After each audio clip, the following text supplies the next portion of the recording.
আমরা শ্রী অধীর রঞ্জন চৌধুরী একটা political programme করে কান্দি থেকে বহরমপুর ফিরছিলেন, কিন্তু তার মাঝেই জীবন্তী, কান্দির জীবন্তী বলে একটি জায়গা, সেখানে কিন্তু একটি ট্রাক এসে ওনার যে এই সিআরপিএফের যে কনভয়ের গাড়ি, যেটি পাইলট গাড়ি, সেই পাইলট গাড়িতে এসে বেজোর গতিতে এসে ধাক্কা মারে এবং সেই গাড়ির অবস্থা আপনারা দেখতে পাচ্ছেন।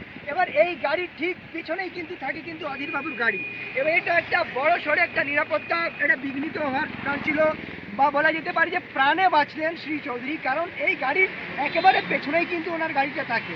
আমরা সেখান থেকে আইসি কান্দিকে ফোন করা হয়েছে, ওখানে আমরা 15-20 মিনিট দাঁড়িয়েছিলাম, কিন্তু থানা থেকে একটা গাড়ি কোনো আসেনি, একটা কাউকে পাঠানো হয়নি, কোনো কন্ট্যাক্ট করা হয়নি।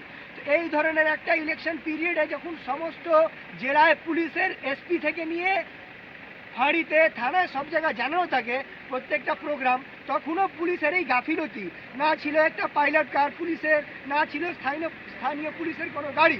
তো এই মুহূর্তে এত বড় একটা ঘটনা, যেখানে অধীরবাবু যে প্রাণে বাঁচলেন, একটুতে হলেই কিন্তু সেই গাড়িটা গিয়ে অধীরবাবুর গাড়িতে হিট করতে পারত। সেটি একটু বড় ট্রাক, মাল বোঝা একটি গাড়ি, সেটা গিয়ে ভাগত। আপনারা দেখতে পাচ্ছেন যে এত নিরাপত্তায় এত বড় একটা বিঘ্ন হলো। এই মুহূর্তে আপনারা সকলে, আমরা কান্দি থেকে ফিরছিলাম হচ্ছে বহরমপুর, সেখানে যে ট্রাকটি ধাক্কা মারে তার একেবারে পেছনেই কিন্তু ছিল অধীরবাবুর গাড়ি।